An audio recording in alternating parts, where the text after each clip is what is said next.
J'ai lancé justement une thématique sur le Congo. Tous ceux qui ont des problèmes, venez et discutons. Et donc, je me suis rendu compte que beaucoup de personnes avaient des problèmes, avaient investi au Congo, avaient subi, on va dire, des traumatismes ou sinon des arnaques en tout genre. Bref, avaient subi un parcours assez difficile. Et donc, je disais, s'il y a une agence qui se crée pour sécuriser la diaspora, sécuriser les avoirs, regarder pour eux le terrain, leur offrir des terrains sécurisés, faire les documents administratifs à leur place, est-ce qu'ils seront prêts à investir dans leur pays? Directement. Les questions, la réponse était... Mais on entend qu'il faut passer par des chefs coutumiers, dans certains endroits des bourgmestres, provinces. Enfin, on n'y comprend rien, on est perdu. Est-ce que aujourd'hui, par exemple, un jeune qui est de la diaspora et qui souhaite passer par aucun organisme et qui veut acheter un bien, quelles sont les étapes par lesquelles il doit passer? C'est quoi la procédure normale, j'ai envie de dire? Le chef coutumier, il faut savoir qu'au bout de 3 ans, les terres, parce que beaucoup croient qu'il y a l'escroquerie au Congo, etc., au cri au loup. Au bout de 3 ans, un chef coutumier a vendu, peu importe d'ailleurs qui, au bout de 3 ans, vous ne valorisez pas vos terres. C'est-à-dire qu'il n'y a pas de marquage, il n'y a pas de mise en valeur, il n'y a rien. L'État ou le chef coutumier a le droit de revendre votre terrain. Ce qui est bien quand même dans notre loi, et ça j'ai dit merci au gouvernement, c'est que les étrangers ne seront jamais propriétaires perpétuels sur nos terres. Ok, c'est très bien. Si vous n'êtes pas de père et de mère, vous n'avez pas droit au certificat d'enregistrement perpétuel. D'accord. C'est renouvelable. C'est renouvelable. Le Saint Graal, qui est le certificat d'enregistrement perpétuel. D'accord. Et là, c'est le dernier document. Là, si vous avez ça, c'est inattaquable au bout de 2 ans. Et c'est ça qui est dangereux aussi. Parce que c'est inattaquable au bout de 2 ans. C'est comme ça que beaucoup ont pleuré leur parcelle. X ou Y, qui a fait tout le processus complet, qui a respecté minutieusement chaque étape. Une fois que les 2 ans se sont écoulés et que tout a été fait en bonne et due forme, il est mathématiquement impossible qu'il se retrouve le lendemain à pleurer sur les réseaux sociaux parce qu'il a subi une telle escroquerie, parce qu'on vient lui prendre sa parcelle ou quoi que ce soit. C'est pas possible. Non.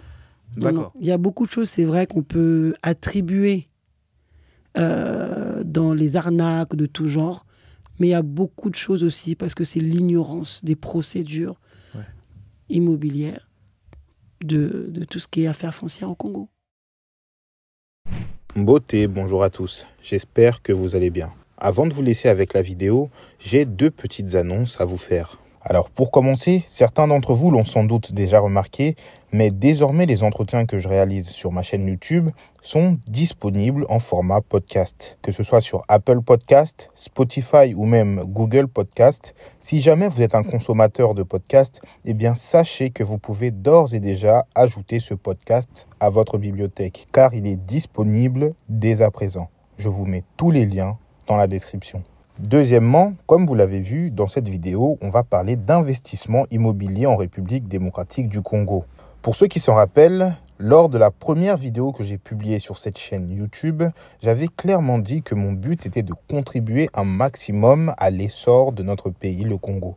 Et pour ce faire, bien que parler d'histoire est très important, voire même fondamental, eh bien on ne peut évidemment pas se limiter qu'à cela.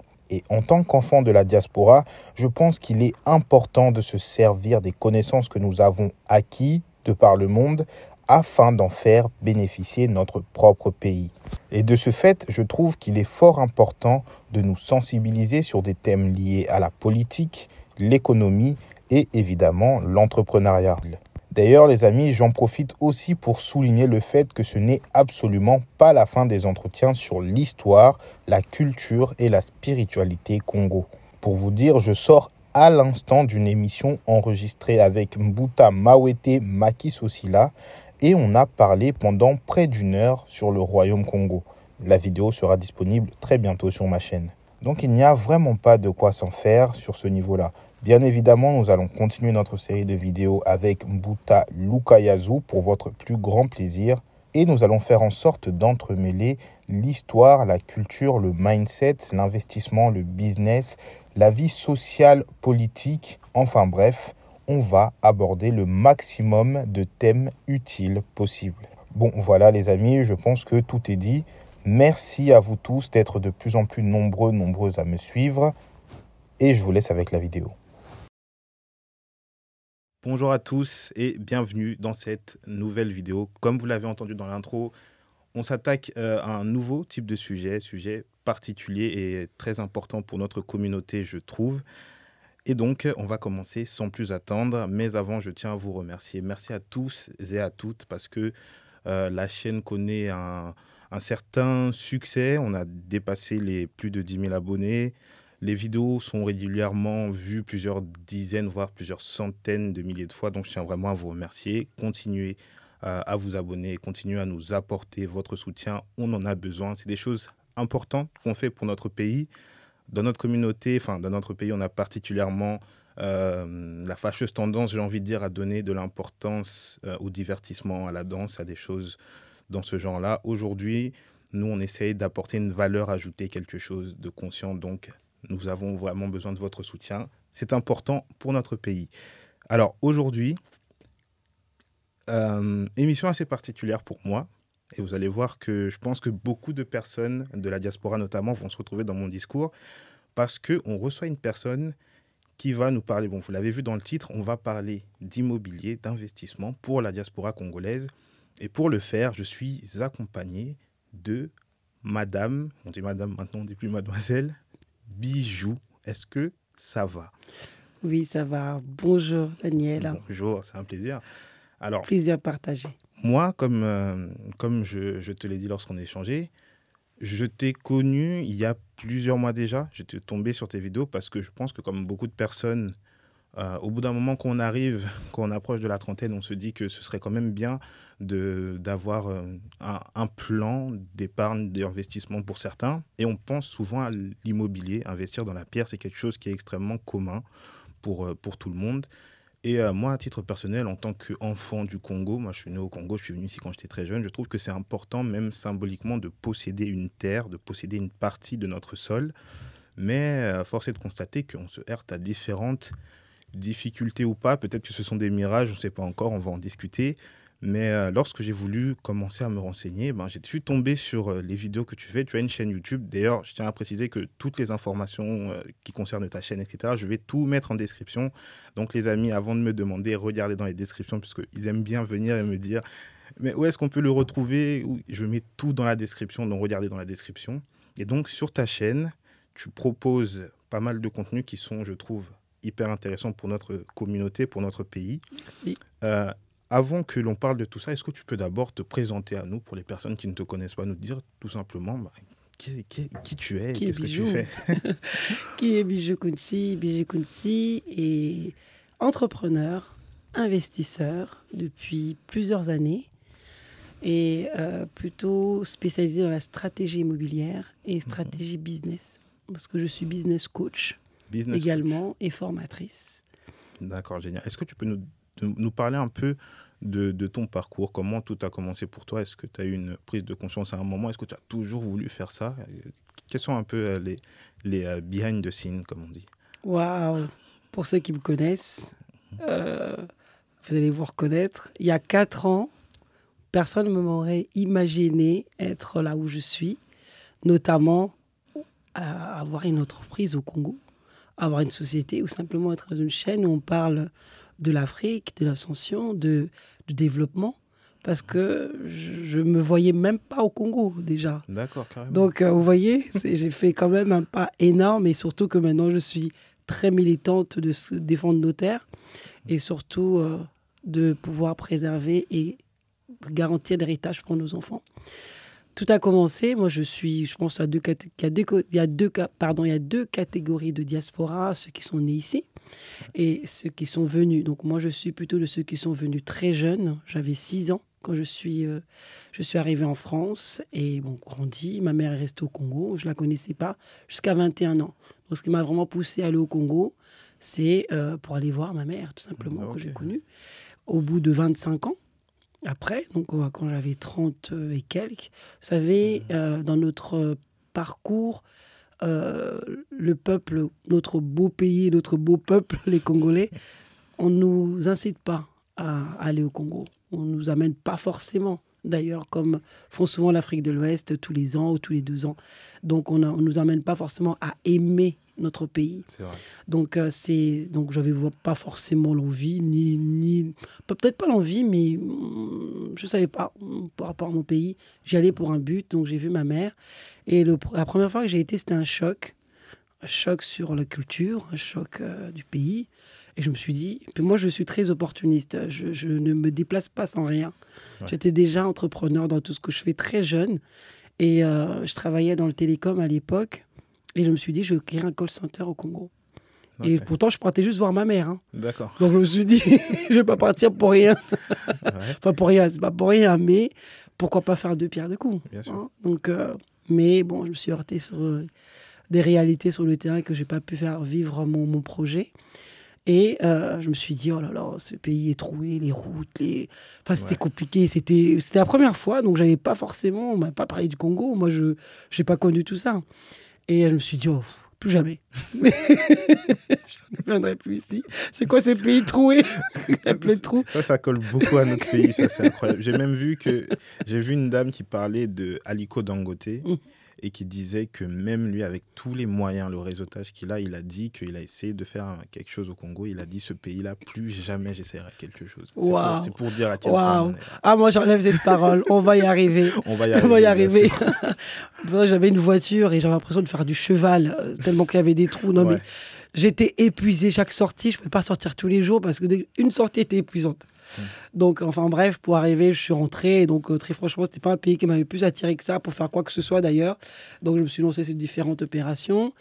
Et en 2019, on sait pas, mon mari s'est dit, bon, vous êtes investir. Je pense qu'il y a eu 2018-2019, un peu de prise de conscience de beaucoup de diaspora, notamment de la génération de ceux qui ont eu 30-35 ans, c'est là où on commence à prendre un peu conscience. Et donc, moi et mon mari et moi, on s'est dit, enfin surtout lui, c'est pas trop moi, j'aimerais bien acheter. Bon, tout a commencé par là. Donc, ok, bon, bah, acheter, on se tourne vers qui? Vers un peu le parcours. Donc, je pense qu'on y reviendra sur ce point-là, sur les achats. Donc, on a acheté quelque chose, on a acheté deuxième. Et puis, c'est pas super bien passé non plus. Donc, bref, ça s'est quand même passé. Donc, je suis retournée en 2021. Différents regards. Je suis retournée, j'avais déjà été, mais je trouvais quand même une petite amélioration. Peut-être que c'est le mindset qui a changé, peut-être c'est mon côté aussi, une autre approche aussi, je pense, qui a changé. Et j'ai fait un road trip jusqu'à Mwanda. Okay. Donc j'étais Kinshasa, Kimpese, Matadi, Boma. Et je me suis dit, bon, on va atterrir jusqu'au bout, puisqu'on y est.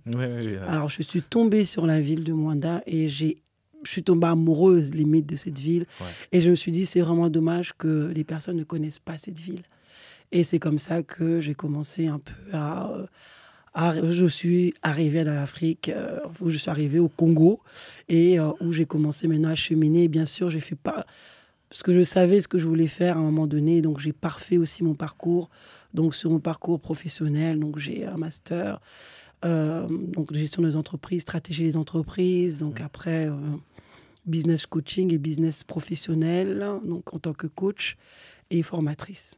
Voilà. Okay. Et j'ai une entreprise également avec ma sœur. Donc, on a plusieurs choses. Je cheminais sur, comme beaucoup, je pense que on a dû essayer sur call center. J'ai essayé, je voulais faire des friperies. Donc, moi, je suis quelqu'un, je fais des risques calculés. C'est ça. Avant de lancer des choses, je tâte le terrain. Je suis quelqu'un, je me lance. Quand je suis lancé, je suis lancé par contre. C'est bien. Mais avant de me lancer, je teste toujours le marché. Et donc, courtier en prêt immobilier, entrepreneuse avec ma sœur sur les beautés mimières. Donc, on a un salon sur Paris, donc en gestion. Okay. Donc, je pense que là, je vais plutôt laisser pour partir dans d'autres réseaux, parce que je pense que le bébé a bien grandi. On a ouvert un centre de formation également pour cheveux afro, spécialement cheveux afro. Donc, pareil, pour l'instant, tout ce qui est beauté, donc on va laisser maintenant la sœur. Et moi, je me suis vraiment maintenant concentrée sur mon activité actuelle. Sur ton activité actuelle. D'accord.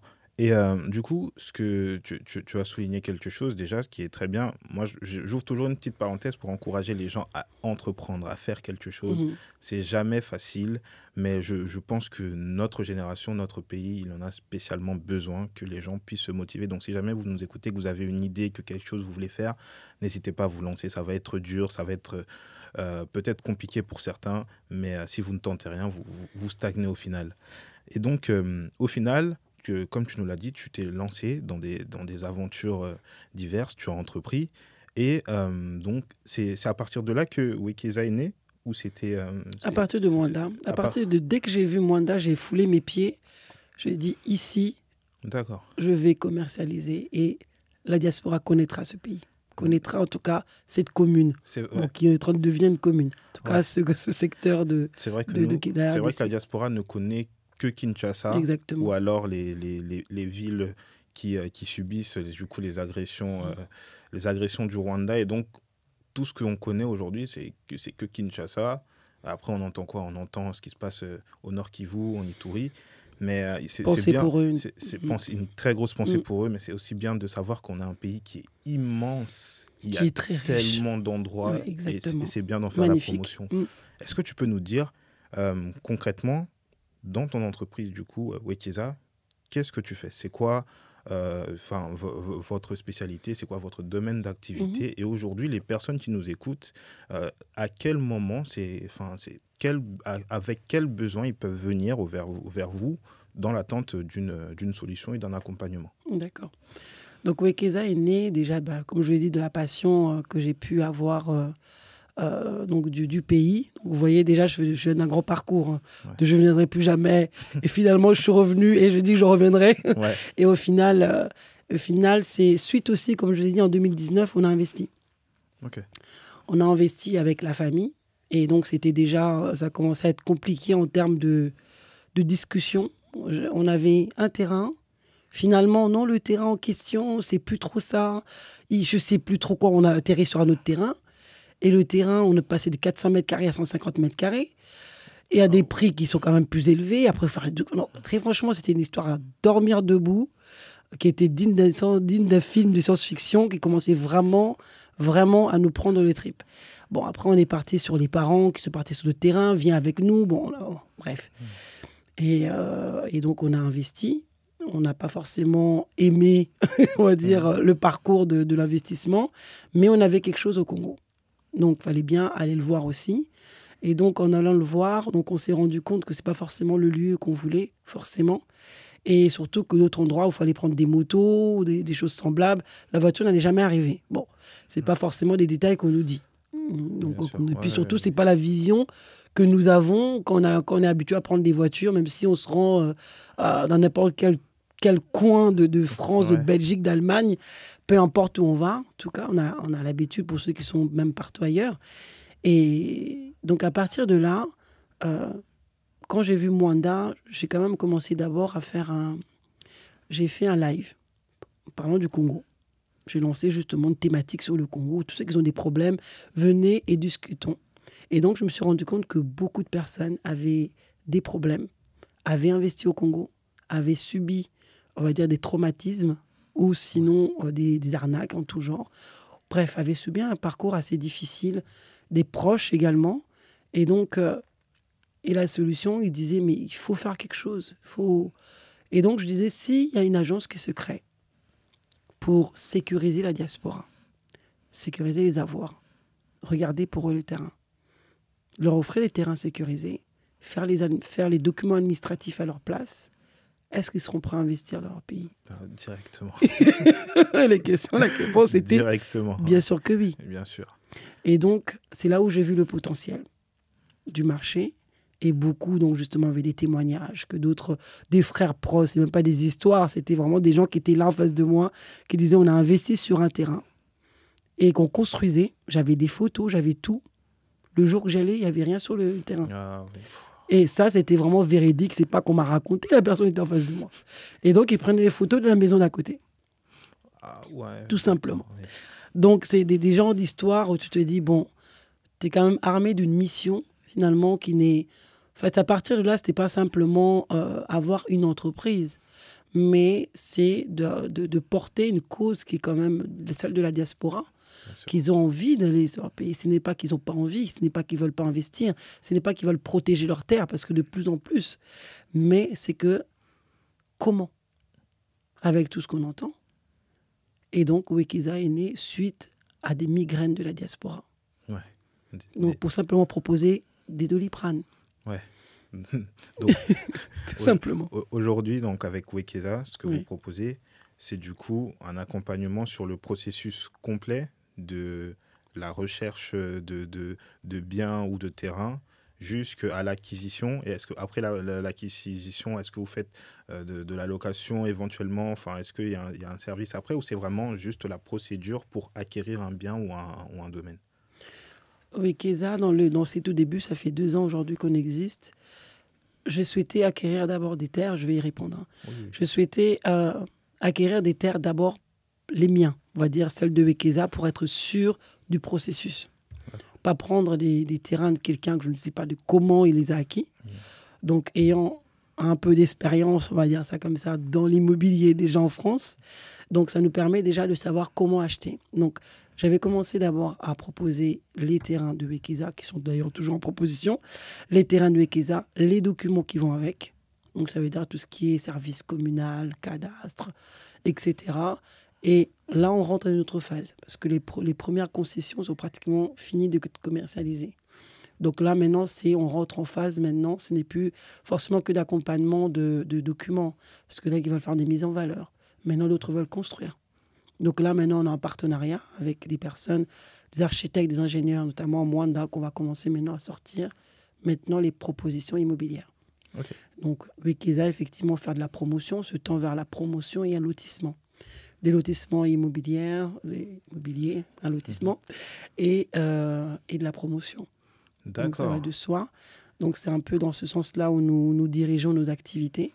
Et à côté de ça, j'accompagne aussi les personnes qui veulent lancer un business au Congo, donc qui veulent avoir des consultings ou comment faire, etc. Donc, on se lance sur un projet également dans ce sens-là, parce que les migraines sont de 2 côtés. Des frustrations sont sur les 2 tableaux, entrepreneurial et immobilière. Ça peut se rejoindre, parce qu'on peut faire de l'immobilier, comment entreprendre, j'entreprends moi dans l'immobilier, comme on peut tout simplement vouloir ouvrir une boutique. Bien sûr. Ou simplement faire un business. On veut le faire, on veut gagner plus, saisir les opportunités du marché, mais je suis de la diaspora. Comment je commence? Je n'ai pas forcément envie d'y descendre tout le temps, mais j'ai envie d'investir. Bien sûr. Bah oui. Donc, on est dans une problématique qui est quand même assez problématique. Donc, c'est un peu dans cet environnement-là. Et je fais aussi de la location, de la sous-location. Et là, maintenant, on rentre aussi à l'autre phase où maintenant, je prends les biens d'autrui, c'est-à-dire ceux qui veulent présenter un bien, des maisons, etc. Donc, on va lancer bientôt, dans le prochain trimestre, un site qui va être destiné pour la diaspora ou les locaux. Mais beaucoup plus de la diaspora, qui ont des maisons, des biens. Bien sûr, je ne prends pas n'importe quelle maison qui ont des problèmes. C'est des maisons qui veulent mettre en gestion ou qui veulent que nous puissions les gérer ou simplement qui souhaitent vendre. Et on va rentrer maintenant dans cette phase-là, achat-revente ou de la vente. On va forcément faire que des terrains. D'accord, mais c'est bien. Ça fait, là, c'est vraiment tous les critères d'une agence immobilière, finalement à distance, pour que les gens puissent bien se rendre compte. Parce que nous, moi, surtout ayant grandi en France, on connaît tous à peu près la procédure type lorsqu'on veut acheter un bien. On sait qu'il faut aller faire la recherche du bien. Selon certains, une fois qu'on a trouvé, se préparer pour tout ce qui est l'achat, aller trouver un courtier, un moyen pour financer, aller voir le notaire, etc. etc. Au Congo, dans notre pays, comment est-ce que ça se passe? Parce que on entend des choses qui nous montrent qu'effectivement, ça n'a rien à voir ou pas, je ne sais pas, mais on entend qu'il faut passer par des chefs coutumiers, dans certains endroits des bourgmestres. Il y a des personnes qui disent comme ça que les terrains ne sont pas la propriété de l'État ou quoi que ce soit, c'est la propriété soit d'un bourgmestre, d'une province. On n'y comprend rien, on est perdu. Est-ce que aujourd'hui, par exemple, un jeune qui est de la diaspora et qui souhaite passer par aucun organisme et qui veut acheter un bien, quelles sont les étapes par lesquelles il doit passer? C'est quoi la procédure normale, j'ai envie de dire? On est au Congo. Je vais pas faire peur. Tout va bien. Tout va bien. On est très bien.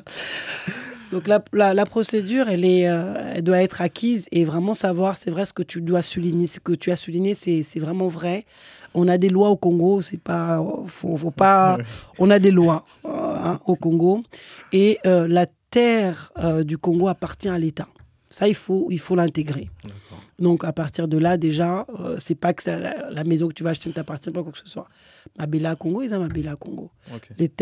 Toutes les terres Congo, la terre du Congo appartient à l'État. Maintenant, aujourd'hui, vous voulez acheter une terre. Bon, moi, je ne vous encourage pas, si vous n'êtes pas initié, à acheter avec des chefs coutumiers, évitez au plus possible. D'accord. Tout simplement parce qu'aujourd'hui, il y a de moins en moins d'espaces de terre libres.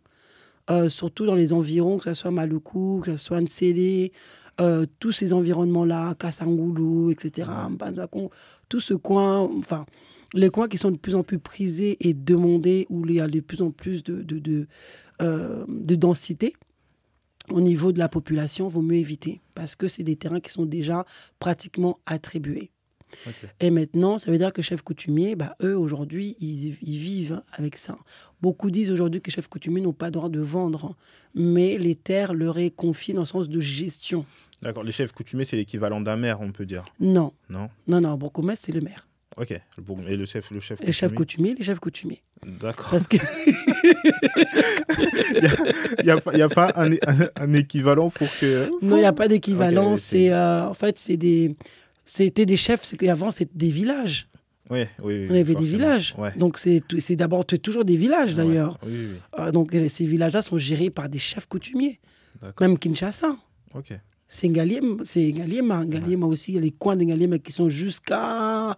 Il y a même des quartiers Maloku qui se trouvent à Kinshasa. Enfin, on est toujours à Kinshasa. Okay. Enfin, bref. Pour dire que... les chefs coutumiers existent, donc c'est pour ça que c'est important. Moi, je vous inviterai vraiment, si vous vous rendez au Congo, à Kinshasa, allez au musée qui se trouve juste derrière le palais du peuple. Et donc, il y a vraiment un beau musée on parle de l'histoire, et notamment du royaume Congo et de toutes nos coutumes, etc. C'est là où on comprendra mieux comment est géré chaque secteur du Congo.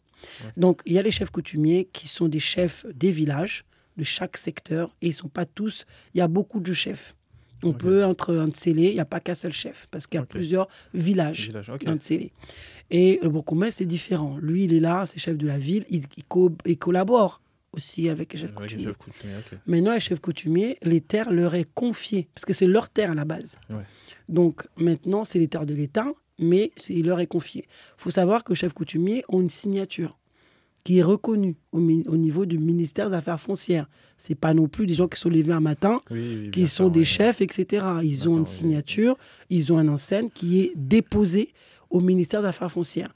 Donc, lorsque un chef coutumier vend normalement des terres, et d'ailleurs, toutes les terres ont été vendues par des chefs coutumiers, parce qu'aujourd'hui, ce sont des revendeurs. Okay. Mais au départ, tous avaient des terres qui ont été vendues par un chef coutumier, avec soit une signature, si ça n'avait pas signé, c'était des signes, etc., qui est gardé. Okay. Et donc, c'est ça aussi que les gens ne savent pas. C'est que le chef coutumier a des enfants, a des cousins, a des frères et a des sœurs. Et la majorité d'escroqueries aujourd'hui que les gens... Donc, procédure, ne jamais acheter si on n'est pas sûr. C'est vrai que je vaut mieux éviter chef coutumier, parce que vous ne savez pas qui est en face de vous. Est-ce que c'est réellement chef coutumier ou pas? Donc, ça aussi.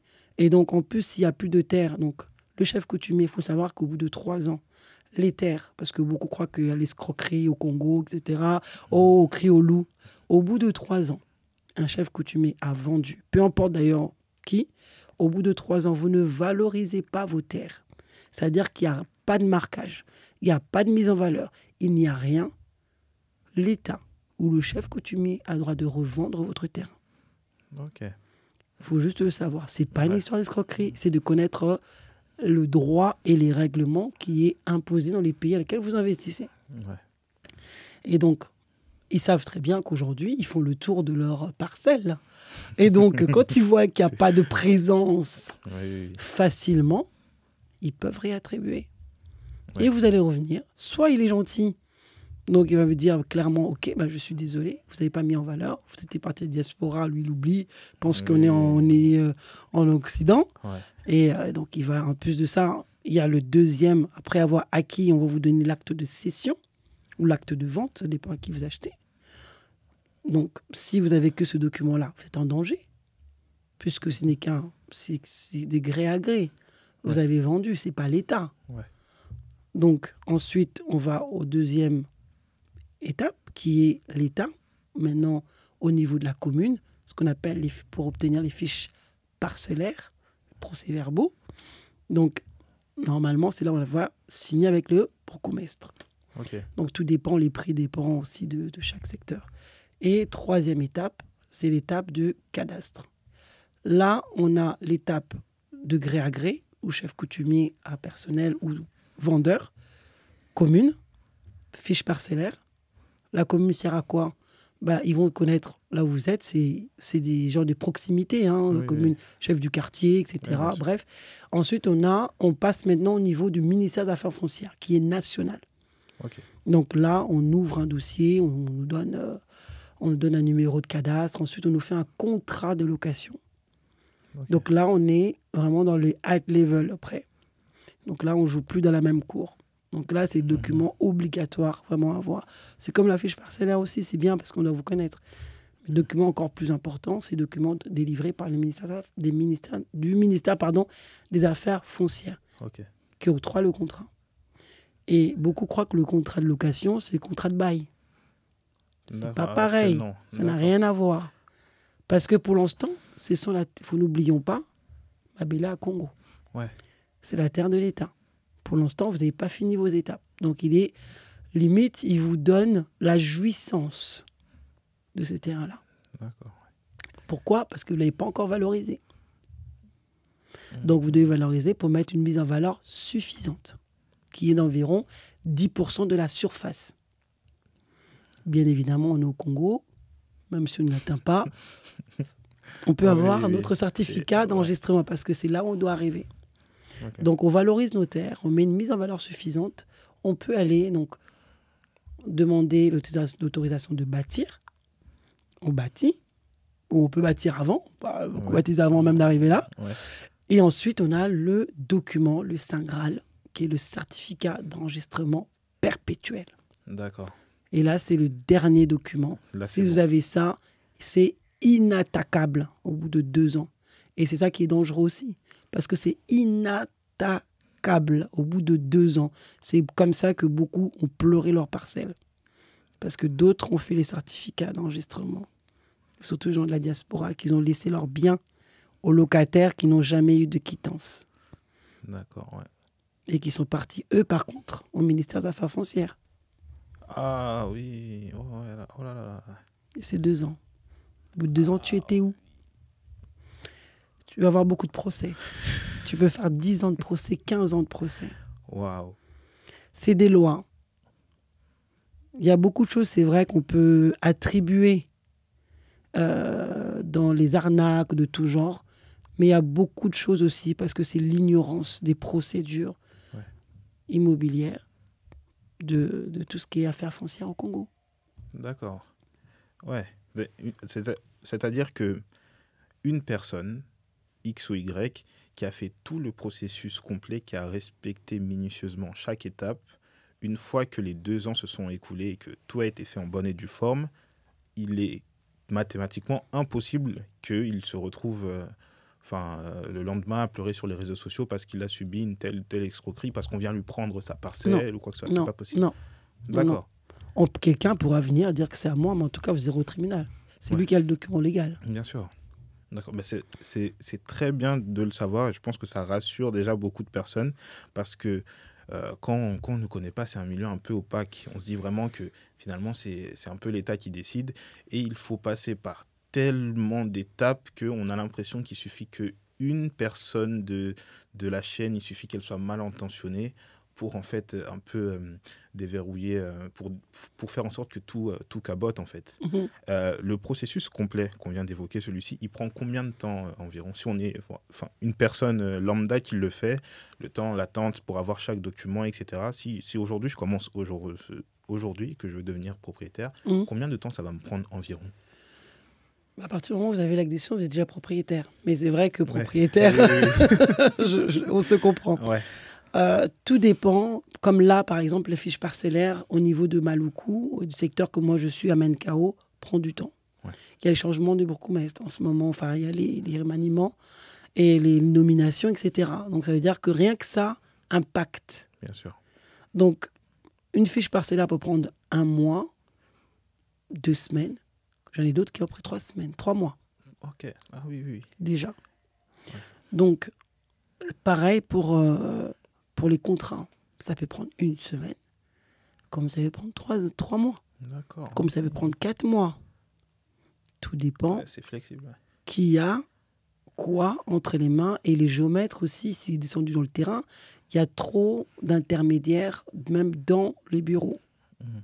Il y a les géomètres, il y a ceci, il y a cela. Il y a pas beaucoup. C'est pas trop informatisé. Tout se passe entre les humains. Ouais.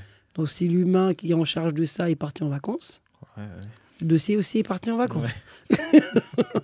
Et si les bourgmestres, non, si les conservateurs, celui qui signe, qui fait un peu office de notaire, entre guillemets, c'est lui qui a la signature finale, il est parti à Dubaï, et le dossier, il est en suspens jusqu'à ce que monsieur revienne. Jusqu'à ce qu'il revienne. D'accord. Donc, il y a tous ces aléas-là. Maintenant, autant quand même améliorer. Donc, on attend les nouvelles directives qui tendent à l'amélioration du système cadastral du Congo. Donc, il y a plein de choses qui sont mises à la table depuis déjà plusieurs années.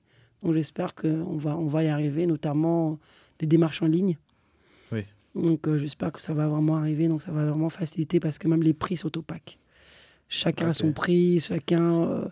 vous allez arriver... Il n'y a pas un prix au mètre carré Non, oh là là. non, il n'y a pas ça n'existe pas.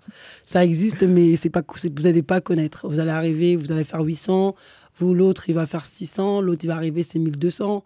D'accord. Voilà, il n'y a pas des prix, justement, c'est passé par des structures comme la nôtre. Ça permet aussi d'avoir un prix fixe que vous connaissez. Parce que sur tout ce qui est documents, nous travaillons maintenant avec un géomètre du cadastre qui est lié aussi à la haute magistrature du Congo, la présidente de la magistrature. Je préfère travailler avec des personnes comme ça. Oui. Ça, au moins, c'est mieux. Mais pour donner réellement le délai, tout dépend parce que vous devez construire aussi. Ça dépend de vos moyens. Ça peut aussi aller super vite. Ça peut faire 6 mois où vous avez déjà vos documents. Sur ce côté-là, on est quand même mieux lotis que, par exemple, le Sénégal ou la Côte d'Ivoire qui peut avoir 2 ans pour avoir la CD. Qui peut aller jusqu'à 2 ans. Donc, on est quand même on est pas mal lotis là-dessus. On peut prendre 6 mois, 1 année. Tout dépend aussi de la manière dont vous construisez aussi pour mettre à bien votre bien. Votre construction, oui. D'accord. Et j'ai une question qui est un peu bateau parce que moi, quand je discute avec les personnes, j'ai un peu le sentiment profond que la diaspora congolaise notamment doit... je ne vais pas dire impérativement parce qu'au cas par cas, évidemment, ça change, mais doit vraiment rentrer au pays, préparer un retour. Je ne dis pas il faut rentrer, prendre ses bagages le lendemain, mais préparer un retour sur le pays, dans le pays pour vraiment faire en sorte de s'établir soi-même, faire en sorte de faire avancer le pays, faire en sorte de créer des entreprises ou contribuer d'une manière ou d'une autre à l'essor. J'ai un peu du mal, moi, personnellement, à me dire qu'on arrivera à tout faire en distanciel et en se disant je garde le confort de la France et j'envoie un peu d'argent, même si aujourd'hui, comme on vient de l'évoquer, il y a des solutions, justement comme Wekesa, qui nous permettent de faire ce genre de choses. Je me dis que c'est toujours beaucoup mieux pour nous de rentrer, de reconquérir entre guillemets nos terres. On sait que nos terres aujourd'hui, il y a des... Moi, je parlais avec, quand j'étais au Congo, je parlais avec un Libanais qui disait mais c'est fou comment dans ce pays, à chaque fois que je suis assis dans une table de négociation pour des choses importantes, je ne suis pas avec des Congolais. Je suis avec tout sauf des Congolais. C'est des Chinois, des Indiens, des Libanais, mais les Congolais, on n'est pas là dans notre propre pays. Est-ce que toi, tu penses que c'est... quel est ton point de vue justement là-dessus ? Est-ce que tu penses que forcément, si on veut être propriétaire, on veut mener à bien des projets immobiliers, c'est possible de le faire tout en restant en France? Ou est-ce que tu penses qu'au bout d'un moment, le retour au pays, il est forcément nécessaire? Je suis mitigée sur cette réponse. Je donnerai 2 sons de cloche. Investir en immobilier, on peut très bien le faire à distance. Dans le sens où, à un moment donné, il faut quand même voir ses acquisitions, en tous les cas. Faut descendre au moins une fois. On n'est pas obligé d'être là-bas tout le temps, comme nécessiterait un business. Ouais. On investit, on fait confiance à une agence. Voilà, on acquiert, on y va, on regarde déjà si c'est bon, c'est sérieux, on peut enchaîner avec la même agence en descendant une fois ou 2 fois, peu importe. Moi, j'ai des personnes qui ont investi avec moi, ça fait 2 ans, ils n'ont jamais été. Ouais. Donc, ils n'ont jamais été, pourtant, ils ont leurs documents, oui. Ils ont tout ce qu'il faut. Par contre, conquérir nos terres, ils commencent à le faire. Créer l'héritage, on commence, parce qu'il y a quand même beaucoup plus de la diaspora par rapport à hier qui veulent investir et pas forcément retourner tout de suite. Oui. Parce que retourner tout de suite nécessite beaucoup de choses. Retourner, parce que j'ai connu beaucoup de personnes, coup de tête et aussi, s'imiter. Donc ça se prépare, on ne se jette pas comme ça. Donc il faut bien se préparer. Pour les acquisitions, ça dépend quoi, déjà. Ça dépend, moi, personnellement, pour acquérir. J'ai tenté avec une collaboratrice d'avoir un terrain, par exemple, d'une concession entière avec une collaboratrice en suivant des process que je lui ai laissés. Elle a trouvé une moyenne, m'a raté un. Okay. Et c'est la seule concession où j'ai un problème. Et c'est la seule concession que je n'ai pas commercialisée. Ouais. Donc voilà. Donc c'est vrai qu'il y a des choses qui nécessiteront toujours notre expertise et notre présence. Ouais. Si c'est pour faire du business, tout business, il faut être là. Il faut être là aussi souvent possible, créer un modèle économique qui fonctionne. Après, c'est vrai que sur la chaîne, je parle beaucoup des modèles qui pouvaient faire à distance. La sous-location, on n'est pas obligé d'être là tout le temps. Oui, bien sûr. On peut le gérer différemment. On peut le gérer via une structure aussi. Donc, c'est différent. Mais maintenant, faire de l'immobilier, en faire vraiment comme un investissement, l'investissement, on est obligé d'être là. Ouais. Mais pour investir, pour faire sa retraite ou pour préparer son héritage, on n'est pas obligé d'être là tous les ans. De manière systématique. Voilà, de manière systématique. On sait, c'est un investissement que vous mettez. Vous voyez qui sont vos partenaires, qui vous accompagnent. Et puis, vous allez regarder de temps en temps. Après, c'est de la terre. Si on parle d'investissement, quel type d'investissement nous faisons? Après, est-ce qu'on veut un retour sur investissement immédiat ou est-ce qu'on prépare à long terme? Donc, voilà, c'est des calculs. Oui.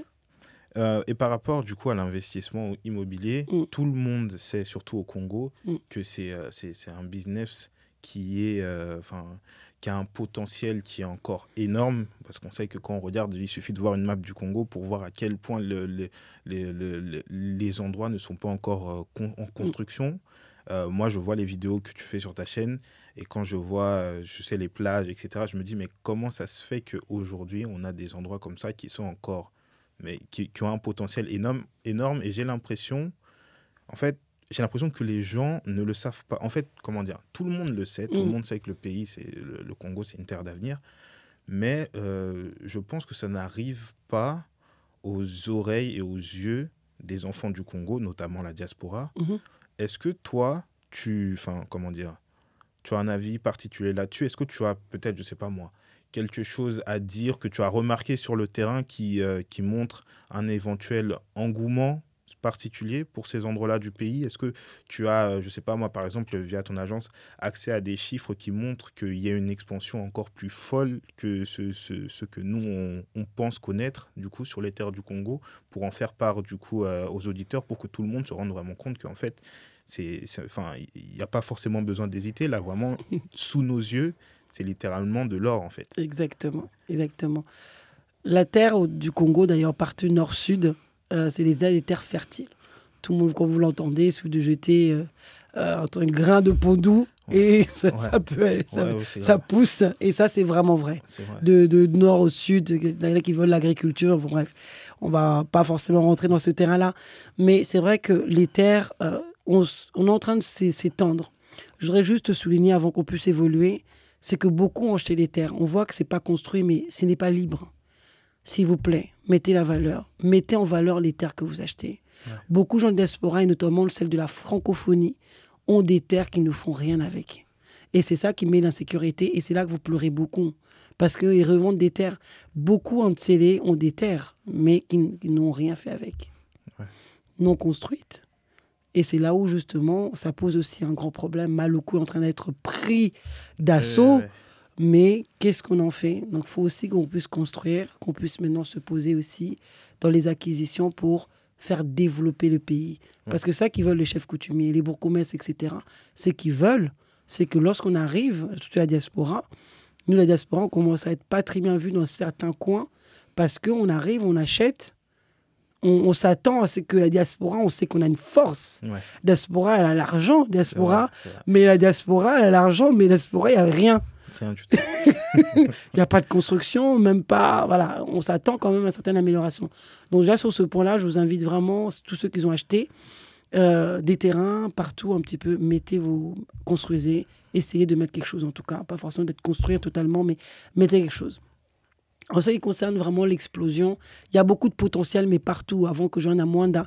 Mais il y a tellement de potentiel d'argent vraiment dans l'immobilier, que ce soit les ventes, on va dire comme moi je fais des agences, mais même dans les agences que je fais, il y a encore d'autres niches que les personnes n'ont pas encore exploitées, qui sont même la diaspora aujourd'hui, que ce soit même la gestion, tout simplement. Ouais. Il y a beaucoup de la diaspora qui ont construit. Beaucoup ont des problèmes de loyer. Ils ne peuvent pas tout le temps être là-bas parce que le loyer qu'ils prennent, finalement, c'est les frères qui les prennent. Et ils ont des problèmes de leur donner. Donc ça aussi, c'est des problèmes de gestion. Le syndic, ça n'existe pas vraiment. Oui, c'est vrai. Donc il y a tellement de niches que les gens de la diaspora, vous avez des compétences. Si vous êtes dans l'immobilier de la gestion, il y a des niches. Et ça, il n'y a même pas besoin de tout autre au pays. Attention, il y a des choses qu'on peut très bien faire en étant de temps en temps au pays avec une équipe qu'on gère aussi à distance. Parce que la gestion immobilière, pas obligé d'être là sur place tout le temps. Ouais. Donc en fait, il y a tellement de choses qu'il y a des niches et notamment, on est tous en train de construire des maisons en étage. On a tous vu Dubaï, on a tous vu New York. Et c'est de l'argent de la location. 17 millions à Kinshasa. 17 millions. On est tous entassés. Tout le monde en a marre et tout le monde recule. On va pas ça, Bibois. Mon gafou là, ça commence même. On pousse. Et maintenant, quand vous allez voir Bibois à l'époque, même moi, 2 ans, c'était pas comme c'est là. Ouais. Kinko, ça pousse. Il y a même des maisons. Je suis estomaqué de voir des maisons à 80 000. Ouais. Je me dis, mais qu'est-ce qui s'est passé? On se pousse, aujourd'hui on pousse, on commence à aller vers Maluku.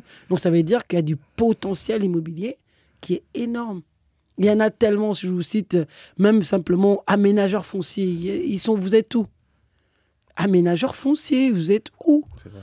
Donc il y a tellement d'argent dans il y a tout à faire et tout à prendre. Moi je dis le beau qu'on m'aurait sur la longuité. Ouais, c'est vrai. Donc, on est beaucoup. Moi, je suis venu, on n'est pas des concurrents, on est des agents travaillant pour le pays, pour que le pays évolue. Mwanda, aujourd'hui, avant Matadi, il y avait l'engouement. Matadi, maintenant, est construit. Matadi est vraiment même serré, c'est trop. Oui. Donc, Boma, avec le port qui était un peu... Pour le gouvernement tend à repartir équitablement les activités dans les ports. Donc, Boma va reprendre vie. Ouais. Donc, ça va bien se passer pour ceux qui ont investi au Mwanda. Ça va bien se passer. Ouais, surtout que, franchement, Mwanda, en fait, je pense que je mettrai des vidéos pour que les gens se rendent compte à quel point c'est magnifique. Et il y a, je ne veux pas dire rien, mais pas grand-chose. C'est-à-dire que tout est vraiment à faire, en fait. Tout est à faire et à apprendre. Tout est à faire et à apprendre. Donc, dites-vous qu'on parle de préserver nos terres, on parle de l'héritage, mais il y a beaucoup de dossiers sur la table des étrangers qui veulent construire des hôtels. Ouais. Ah oui. Donc, ça veut dire que si nous-mêmes, nous n'achetons pas des terres, il y a des terres qui sont déjà en train de vouloir être prêtées. Parce que ce qui est bien quand même dans notre loi, et ça, j'ai dit merci au gouvernement, c'est que les étrangers ne seront jamais propriétaires perpétuels sur nos terres. Ok, bon, ça c'est très bien. Si vous n'êtes pas de père et de mère, vous n'avez pas droit au certificat d'enregistrement perpétuel. D'accord. C'est renouvelable. C'est renouvelable. Bah, ça, donc bien. Déjà, on protège déjà nos terres, mais ça ne veut pas dire qu'ils n'exploitent pas ça à perpétuité. Non, je plaisante, mais ça veut dire que nous-mêmes, parce qu'il y a tellement... Moi qui suis à Mwanda, une actrice qui suis parmi les pionnières, à Mwanda, ça fait 2 ans. Mais je peux vous dire qu'avant, quand j'allais à Mwanda la semaine, il n'y avait aucun pèlerin. Hein. Oui. Mais aujourd'hui... J'ai vu dans une des vidéos que tu as mis où il y a du monde, il y a des choses qui commencent à se faire. Qui commencent vraiment à bouger. Les gens on ne trouvait pas des gens de Luanda qui venaient. Ouais. Maintenant, on voit les gens d'Angola qui commencent à venir. Ouais. Donc, les activités, et beaucoup, malheureusement, je pense que plus la diaspora qui connaît le potentiel des lieux touristiques balnéaires, ouais, que le pays local ne connaît pas, vous verrez que tout Congolais, même maintenant de souche, ou même ceux de plus de 55 ans, 60 ans, n'aiment pas l'eau. Ni toutes les maisons au bord de l'eau. Oui. Tout ce qui est proche de l'eau, oui. Ce n'est pas du tout leur tasse de thé. On va se noyer. Donc, même ils vont te décausser, te décourager au plus possible. Ouais. Ce n'est pas parce que le fleuve a débordé. Ça arrive dans plusieurs pays. Bien sûr. C'est fait il y a 60 ans. Donc, ça y est, c'est passé, c'est fini. Peut-être qu'on aura 70 ans. Maintenant, il faut juste se préparer. Quand ça arrivera. Ouais. Mais aujourd'hui, l'océan n'est pas pareil que le fleuve. Ça se régule plus facilement. Ouais. Aujourd'hui, Mwanda est en train de se développer. Il y a plusieurs projets à Mwanda. Le port de Banana, déjà, qui est déjà en construction. Ça fait plus d'1 an. Première phase est terminée. On va passer à la deuxième phase. On a le projet ferroviaire qui était déjà jusqu'à Matadi, qui va aller maintenant à Boma jusqu'à Mwanda. Okay. Le projet d'autoroute qui va détourner jusqu'à Kassangoul de l'autre côté. Projet aérien qui va revenir. Donc, c'est tellement accessible maintenant au niveau de beaucoup de transports. Et les routes, pour ceux qui sont encore restés avec traumatismes années peut-être 2020 ou 2021, les routes sont très bien. Et en train encore d'être réfectionnées.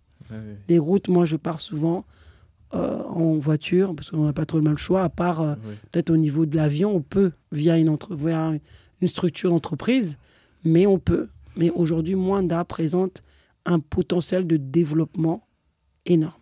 Ouais. Vraiment. Non, mais c'est incroyable. Moi, quand je vais au Congo, je vais souvent à Matadi, du coup. Et déjà, on y va en voiture. Et donc, oui, au niveau des routes, il n'y a pas d'inquiétude à avoir. Hein. On roule du matin au soir, mais les routes, tout se passe très bien. Et surtout, au niveau du potentiel, par exemple, moi je suis quelqu'un, j'aime bien les activités un peu rurales. Je fais de la chasse et de la pêche. Et au Congo, c'est un des endroits où tu peux littéralement pêcher, mais tu n'as pas besoin en fait, d'équipement. Tu peux littéralement pêcher à main nue. À chaque fois en fait, que j'y vais, je me vois à quel point on a un pays où il y a tout. En fait, c'est un pays qui a des richesses incroyables. Et surtout, ce que tu as dit, la diaspora, ça m'a quand même fait... Moi, je ne savais pas que les étrangers ne pouvaient pas être propriétaires. Moi, ça me rassure. Mais nous, enfants du pays, c'est à nous, en fait, de prendre possession de cet héritage-là. Exact. C'est à nous de perpétuer la chose. Et comme on en parlait tout à l'heure, moi, c'est encore mon avis, mais je pense... J'ai du mal avec les jeunes de la diaspora qui me disent « je vais en vacances au Congo ». On ne va pas en vacances. On va construire le pays, on travaille. C'est un lieu de travail. Notre pays est dans des conditions qui tentent à s'arranger, mais qui sont déplorables. Les exact. Pays les plus pauvres du monde, on ne peut pas venir des endroits, les Champs-Élysées, New York, et aller juste en vacances. On n'a pas le droit. Donc, les amis, bossez. Bon, moi, ce sera mon mot de la fin. Bon, à part à Mwanda, on part bosser à Kinshasa, on descend quand même à Mwanda, se détendre avec les crevettes. Oui, et après, on regarde les potentiels possibles d'investissement. Bien sûr, bien sûr. De toute façon, il faut pour investir, il faut aussi se détendre parce que sinon, on fait les mauvais choix. Mais l'entretien tend vers la fin. Oui. Est-ce que tu as quelque chose, un mot qui a à voir ou rien à voir avec ce que l'on vient de dire, un mot que tu voudrais faire passer aux jeunes Congolais, à l'audience qu'on a? L'audience de la chaîne, c'est énormément de Congolais, mais étonnamment, moi qui parle que du Congo, j'ai beaucoup de Côte d'Ivoire, Sénégal, j'ai plusieurs pays en Afrique, c'est majoritairement la diaspora aussi. Est-ce que tu as un message à leur faire passer, quelque chose à leur dire, pour soit les motiver, pour quelque chose, pour peut-être, je sais pas, susciter quelque chose qu'il y avait en eux, ou quoi que ce soit, un message à leur faire passer tout simplement? Merci beaucoup pour la parole et merci pour l'invitation. Merci à toi. Ce que j'aimerais vraiment partager à nous tous, c'est que c'est peut-être des phrases bateaux comme on entend, mais il ne faut pas mourir avec des regrets. Aujourd'hui, tu as 0. Si tu tentes, tu as un risque d'avoir un plus. Si tu ne tentes rien, tu auras toujours ton zéro. Beaucoup veulent investir, ce n'est pas... Ils pensent que c'est peut-être des mythes, ou ils sont derrière la télévision, ils sont derrière les chaînes YouTube. Vous nous regardez aujourd'hui. Nous sommes en action. Donc on est en train de passer à l'action. Vous nous regardez derrière les chaînes de télévision, vous rêvez d'un lendemain de l'Afrique meilleure, vous souhaitez un développement du Sénégal, du Congo, de la Côte d'Ivoire, peu importe. Vous voulez vraiment que le pays prenne de l'avant et vous voulez vous-même aller. Mais qu'est-ce que vous attendez? Qu'est-ce que vous attendez? Pas simplement de rêver, le peu que tu peux faire, le peu. C'est vrai qu'on peut blablater comme on veut, haïr le gouvernement, il faut rien, on a tout ce qu'on veut. Mais le pays s'est construit avec des entrepreneurs. Que ça soit partout en Occident, tout ne s'est pas fait avec un gouvernement. Les choses sont faites avec des hommes et des femmes courageux, braves, qui se sont levés, qui ont levé leurs manches et se sont dit, allez, on y va. Je mets ma pierre. Mets ta pierre. Tu as envie de faire quelque chose, lance-toi. Tu n'as rien à perdre. Au contraire, tu as coché une case. Je voulais le faire, je l'ai fait. Ça n'a pas marché, c'est bon. Comme ça, au moins, tu passes à autre chose. Résilience et tu recommences. Tout le monde qui ont fait l'entrepreneuriat, ils n'ont pas réussi du premier coup.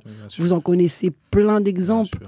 Moi-même qui suis là, qui aurait cru que je vais réussir dans l'immobilier, que je vais faire tout ça? C'est simplement parce que j'ose. Ose, lève-toi de ton canapé.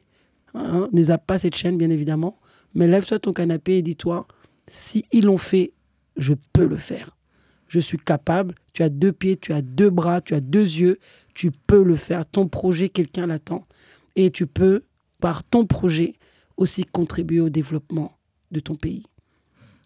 Écoutez, je pense que ça va être un excellent mot de la fin. Je ne peux pas rajouter quelque chose après quelque chose qui a été dit comme ça. Merci beaucoup, en tout cas, Bijou, d'avoir honoré l'invitation. Merci à vous tous, à vous toutes qui avez suivi cette vidéo.